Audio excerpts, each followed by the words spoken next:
Hello students, आज की class में हम चीनी यात्री फायान के यात्रा विवरण के बारे में बात करेंगे। और फायान जो था वो गुप्त शासक चंद्रगुप्त द्वितीय के शासनकाल में भारत आया था और उसने भारत के बहुत सारे स्थानों का भ्रमण किया और बहुत सारे धर्म ग्रंथों का भी अध्ययन किया। तो उसके यात्रा विवरण से हमें तत्कालीन गुप्त साम्राज्य और भारत के बारे में बहुत सारी महत्वपूर्ण जानकारियाँ मिलती हैं।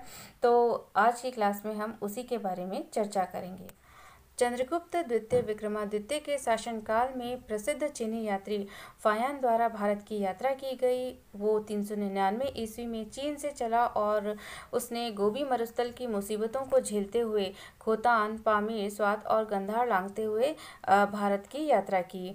पेशावर पहुंचकर पहाड़ियां पार करता हुआ वो उत्तर पश्चिमी मार्ग से पंजाब में प्रविष्ट हुआ। भारत में उसने मथुरा, काशी, कन्नौज, श्रावस्ती, कपिलवस्तु, कुशीनगर, वैशाली, पाटलिपुत्र आदि नगरों की यात्रा की और अंत में वो पूर्वी तट के प्रसिद्ध बंदरगाह ताम्रलिप्ति पर पहुंचा और वहां से वो जहाज में बैठकर अपने घर के लिए 1414 ईस्वी में रवाना हो गया। फायान के भारत आने का जो मुख्य प्रयोजन था वो बौद्ध पांडुलिपियों का संग्रह और तीर्थ स्थलों की यात्रा करना था। इसीलिए उसने अपना अधिकांश समय बौद्ध विहारों और केंद्रों में बताया और वो राजनीतिक घटनाक्रम के प्रति बहुत ही उदासीन था और उसने तत्कालीन भारत के सम्राट का नामोल्लेख तक नहीं किया था।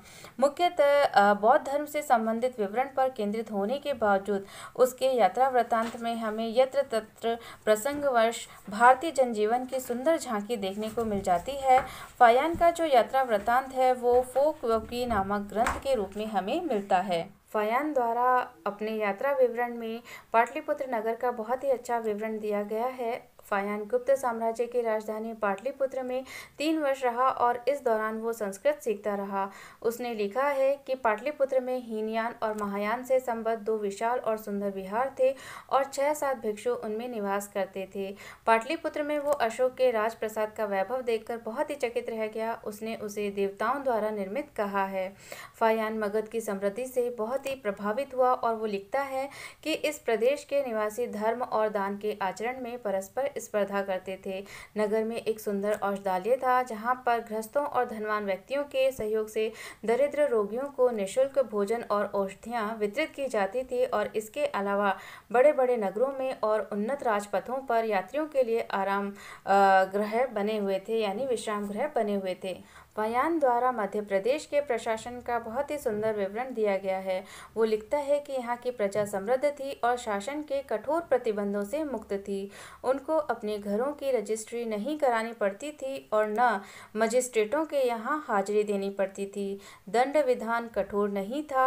अभियुक्तों को शारीरिक यंत्रणाएं नहीं दी जाती थी। प्राण दंड सर्वथा हटा दिया गया था। केवल देशद्रोह के अपराधी को अंग छेद का दंड मिलता था। अपराधियों को उनके अपराध के अनुपात में कम या अधिक अर्थदंड दिया जाता था। प्रजा को गमनागमन की सुविधा मिली हुई थी और राज्य इसमें किसी प्रकार की बाधक नहीं बनता था। यदि वे कहीं जाना चाहते हैं तो जाते हैं और यदि वे कहीं रुकना चाहते हैं तो रुकते हैं। फायान के विवरण के अनुसार प्रजा शांति के वातावरण में सुखी थी और स्वयं फायान बिना किसी बाधा के उत्तरी भारत में स्वच्छंद भ्रमण कर सका। राजस्व का जो आधार था वो भूमि कर था, जो उपज के एक भाग के रूप में या उसकी कीमत के सिक्कों में लिया जाता था। राज्य कर्मचारियों को राज्य की ओर से वेतन मिलता था। फायान के विवरण से गुप्तकालीन सामाजिक व्यवस्था के बारे में भी पता चलता है और उसके अनुसार यहाँ के जो लोग थे वो अतिथि पूजक थे और घर आए अतिथि के भोजन और विश्राम की व्यवस्था का पूरा ध्यान रखा करते थे। जनता प्राय शाकाहारी थी और अहिंसा के सिद्धांत का आचरण करती थी। उनके बाजारों में मांस और मद्य की दुकानें नहीं थी। लोग प्याज और लहसुन नहीं खाते थे और सुरापान नहीं करते थे। चांडाल जब नगर या बाजारों में आते थे तो उन्हें लकड़ियां बजाकर शब्द करना पड़ता था जिससे अन्य लोग स्वयं को उनके स्पर्श से बचा सकें।